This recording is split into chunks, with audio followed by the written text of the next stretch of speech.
யங்ஸ்டர்ஸை back பண்ண மாட்டோம்னு சொல்கிறீங்க, ஆனால் next big prodigy of Indian கிரிக்கெட்டை வந்து இப்போ நீங்கள் சைன் பண்ணியிருக்கீங்க. இது என்னடா லாஜிக் அப்படின்ற மாதிரி தான் எனக்கு இருக்குது. ஸோ எஸ் கைஸ், நம்ம சிஎஸ்கே பார்த்தோன்னா ருத்ராஜ் கைக்வாடோட ரீப்ளேஸ்மெண்ட்டை வந்து ஆஃபிஷியலாக ஆல்மோஸ்ட் கன்ஃபார்ம் பண்ணிட்டாங்க. யார் அந்த ரீப்ளேஸ்மெண்ட் அப்படிங்கிறத பார்க்கலாம். உங்க எல்லாரும் கண்டிப்பாக தெரிஞ்சிருக்கும். முன்னாடி நம்ம சொன்ன ஒருத்தர் தான் வந்து இப்போ சைன் பண்ணியிருக்காங்க. நான் ஆக்சுவலி சைனே பண்ண மாட்டாங்கன்னு நினச்சேன். பட் இவர் வந்து நம்ம சிஎஸ்கேயோட மிட் சீசன் ட்ரையல்ஸை அட்டென்ட் பண்ண காரணத்தினால வந்து இப்போ சிஎஸ்கே வந்து இவரை சைன் பண்ணியிருக்காங்க. அது யார் அப்படிங்கிறத பார்க்கலாம். அண்ட் நம்மளோட ஸ்டீஃபன் ஃபிளெமிங் பார்த்தீங்கன்னா எஸ்டர்டே ப்ரீ மேட்ச் பிரஸ் கான்ஃபரன்ஸில் ஒரு ஸ்டேட்மெண்ட் சொல்லியிருக்காரு.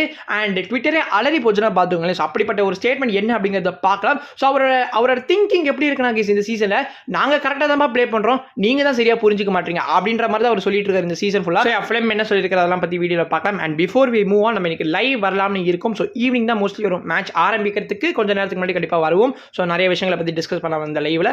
அண்ட் அது கண்டிப்பாக ஜாயின் பண்ணுங்க. இப்போ எஸ், நம்ம ஃபிளெமிங் என்ன சொல்லியிருக்காரு அப்படிங்கிறத வருவோம். எங்களுக்கு புரியுது, 6 சிட்டிங்கில் நாங்கள் ஸ்ட்ரகிள் பண்ணுறோம், எங்களால் வந்து 6 ஸ்கோர் பண்ண முடியும், எல்லாமே எங்களுக்கு தெரியும். பட் அதுதான் எல்லாமேவான்னு எங்ககிட்ட கேட்டீங்கன்னா கிடையாது. எங்களுக்கு வந்து உங்களோட ஃபேசினேஷன் ஆஃப் ஹிட்டிங் 6 புரியுது, பட் கேமில் ஒரு பேலன்ஸ் இருக்கணும் அப்படின்னு வந்து சொல்லியிருந்தாரு. ஆனால் அந்த பேலன்ஸ் தான் நாங்களும் எங்கே இருக்குது அப்படின்னு தேடுறோம். ஏன்னா லாஸ்ட் கேமில் கேட்கறதுக்கு வெறும் ஒரு 6 தான் ஸ்கோர் பண்ணியிருப்பாங்க.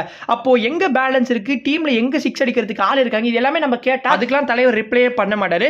அண்ட் கடைசியாக ஒரு ஸ்டேட்மெண்ட் சொன்னார் பாருங்க, நல்லா செதறிட்டேன். ஸோ அவர் வந்து ரொம்பவே சேட் ஆகிடுவாரா. If the game becomes like baseball, அதாவது ஒன்லி 4-6 தான்ப்பா அப்படின்னு கேம் எவால்வ் ஆச்சுன்னா அவர் ரொம்பவே வந்து வருத்தமாயிருவாராம். இதெல்லாம் வந்து கேட்கறதுக்கு ஒரு மாதிரி ஃபன்னியா இல்லை. நான் வந்து I don't want to be harsh. Fleming வந்து இஸ் அ கிரேட் கோச். நானுமே வந்து ஃபிளெமிங் பற்றி நிறைய வீடியோஸில் டிஸ்கஸ் பண்ணியிருக்கேன். ஆக்சுவலி இந்த யூடியூப் கம்யூனிட்டிலே வந்து ஃபிளெமிங் பற்றி அதிகமாக பேசுகிற ஆள் நான் மட்டும் தான் இருப்பேன். ஏன்னா அவ்வளோ டைம்ஸ் வந்து ஃபிளெமிங் நம்ம வீடியோஸில் வந்து பேசிட்டு இருக்கோம். பிகாஸ் அவர் தாங்க வந்து இந்த டீமை வந்து ஆல்மோஸ்ட் ஹோல்ட் பண்ணுறாரு இல்லையா. அப்படிங்கிறப்போ வந்து அவரை பற்றி பேசாமல் இருக்க முடியும். ஸோ அவரோட ஐடியாலஜியாக இருக்கட்டும், அவரோட திங்கிங்காக இருக்கட்டும், எல்லாமே வந்து அவுடேட் ஆகிடுச்சோ, அதாவது என்ன சொல்ல வரேன்னா அது வந்து ரொம்ப பழசாயிடுச்சோ அப்படின்னு தான் தோணுது. பிகாஸ் இன்னுமே வந்து அவர் வந்து அந்த 2015 காலத்திலே இருக்காரு. இந்த 6 ஓவரில் 45 ரன் அந்த ஒரு எப்படி சொல்லுவாங்க, ஒரு பிராண்ட் ஆஃப் கிரிக்கெட் வந்து செட் பண்ணி வச்சிருப்பாங்க அந்த காலத்தில். அந்த மாதிரி ஒரு மைண்ட் செட் தான் ஃபிளெமிங் இன்னுமே இருக்காரு.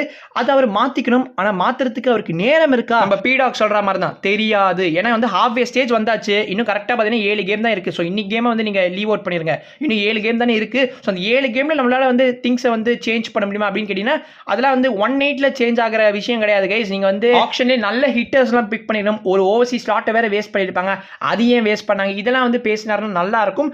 அண்ட் நேற்றுக்கு மேட்ச் நீங்களே பார்த்துருப்பீங்க, கருண் நாயர் வாட்டர் ரிடம்ஷன், அதாவது dear cricket give me one chance அப்படின்னு 2022 ஒரு ட்வீட்டை போட்டிருப்பாரு. 3 இயர்ஸ் டவுன்லேயே அவரோட கேம் எப்படி எவால்வ் ஆகிருக்கு, இப்போதைய மாடர்ன் டே T20 கிரிக்கெட்டுக்கு எப்படி அவர் அடாப்ட் ஆகியிருக்காரு, இதெல்லாம் நம்ம கண் கூட பார்க்குறோம். போல்டாரு, பும்ரா வேறு யாரா வேணா இரு, நான் கருண் நாயர் அப்படின்னு அவர் ப்ளே பண்ணாரு பார்த்தீங்களா. அதுவும் அவங்களோட பெஞ்ச் ஸ்ட்ரென்த் எப்படி இருக்கு பாருங்க. டிசிக்கு என்னதான் மேட்ச் நேற்றுக்கு லூஸ் பண்ணியிருந்தாலும் அவங்க பேட்டர்ஸ் ப்ளே பண்ண விதமாக இருக்கட்டும், அவங்க ஷோ பண்ண இன்டென்ட்டாக இருக்கட்டும், எல்லாமே இந்த கண்கொள்ளா காட்சியாக இருந்தது. ஆனால் சிஎஸ்கே மேட்ச்லாம் பார்க்குறப்போ நமக்கு வந்து சங்கீத ஸ்வரங்கள் அப்படின்ற மாதிரி தான் இருக்கு. மற்ற டீம்ஸ்லாம் வந்து எவால்வ் ஆகி வந்து ஃபார்வர்டில் போயிட்டு இருக்காங்க, நம்ம எவால்வ் ஆகி பேக்வர்டில் போயிட்டு இருக்கோம். இதுதான் வந்து டிஃபரன்ஸ். சிஎஸ்கே ஃபைனலி ருத்ராஜ் கைக்வாடோட ரீப்ளேஸ்மெண்ட்டை வந்து கன்ஃபார்ம் பண்ணியிருக்காங்க. ஆயுஷ் மாத்ரே அப்படிங்கிற 17 வயசு பையன் தான் வந்து இப்போ வந்து ருத்ராஜ் கைக்வாடோட ரீப்ளேஸ்மெண்ட்டாக வந்து ஜாயின் பண்ண போறாரு. சிஎஸ்கே எம்ஐ மேட்ச் நடக்க போகிறது பார்த்தீங்கன்னா மும்பையில் வந்து வாங்கடே ஸ்டேடியம் வந்து ஏப்ரல் 20ஆம் தேதி நடக்க போகிறது. அந்த மேட்ச் வந்து ஆயுஷ் மாத்ரே வந்து ஜாயின் பண்ண போறாரு சிஎஸ்கேவை. ஸோ 11ல் வந்து வாய்ப்பு கிடைக்கும் அப்படின்னா வந்து தயவு செஞ்சு நம்பாதீங்க கைஸ். ஸோ இவர் more like investment for future தான். இப்போதைக்கு வந்து இவருக்கு வாய்ப்பு கிடைக்காது. மேபி இந்த ஃபியூச்சர் வந்து கண்டிப்பாக அவர் வந்து ஒரு சூப்பர் பிளேயராக சிஎஸ்கே கண்டிப்பாக மாறுவார். இந்த மும்பை டொமஸ்டிக் சர்க்கிளில் வந்து இவர் ஒரு பிஸ்தா பிளேயர் அப்படின்னு சொல்லி கேள்விப்பட்டிருக்கேன். And not like to league replacement for Ruturaj Gaikwad. Yes, ஃபியூச்சரில் கண்டிப்பாக மாறுவார். பட் இப்போதைக்கு கரண்டாக பார்க்குறப்போ 17 வயசு தான் ஆகுது. யாருமே அவரோட கேமை பெருசாக பார்த்தது கிடையாது. டெஃபினெட்லி இவர் வந்து ஒரு சீரியஸ் டேலண்ட், அதில் எந்த ஒரு சந்தேகமே கிடையாது. நம்ம சிஎஸ்கே வந்து ஒரு டவுன்ஃபாலில் இருக்காங்க, அவ்வளோதான். சிஎஸ்கே வந்து 2008 to 2024 RIP அப்படின்னு சொல்லி நிறைய பேர் நீங்கள் போட்டு பார்த்துருப்பீங்க. அண்ட் உங்களுக்கு ஒரு சந்தேகம் வரலாம், இப்போ ஆயுஷ் மாத்ரே சைன் பண்ணியிருக்காங்க, நெக்ஸ்ட் சீசனில் கண்டிப்பாக கண்டினியூ பண்ணுவார் தானே ப்ரோ அப்படின்னு கேட்டீங்கன்னா எஸ், கண்டினியூ பண்ணுவார். அதுக்காக தான் இப்போ வந்து மிட் பேட சைன் பண்ணியிருக்காங்க. அப்படின்னா ருத்துவே நம்மளால் ரீடைன் பண்ண முடியுமா? எஸ், நம்ம முன்னாடியே ஒரு வீடியோவில் கன்ஃபார்ம் பண்ணியிருப்போம். நம்மளால் ருத்ராஜ் கைக்வாட் ரீப்ளேஸ்மெண்ட் பிளேயரையும் வந்து நம்மளால் ரீடைன் பண்ணிக்க முடியும். அண்ட் நம்மளால் ருத்துவுமே ரீடைன் பண்ணிக்க முடியும். அதில் எந்த ஒரு பிரச்சனையுமே கிடையாது. அப்படி நம்ம ஆயுஷ் மாத்ரேயோட சைனிங்கை பற்றி என்ன நினைக்கிறீங்க அப்படின்னு கமெண்ட்ஸில் மென்ஷன் பண்ணுங்க. அண்ட் உங்களை நான் லைவ்ல சந்திக்கிறேன். அது வரைக்கும் பீஷியஸ் பை.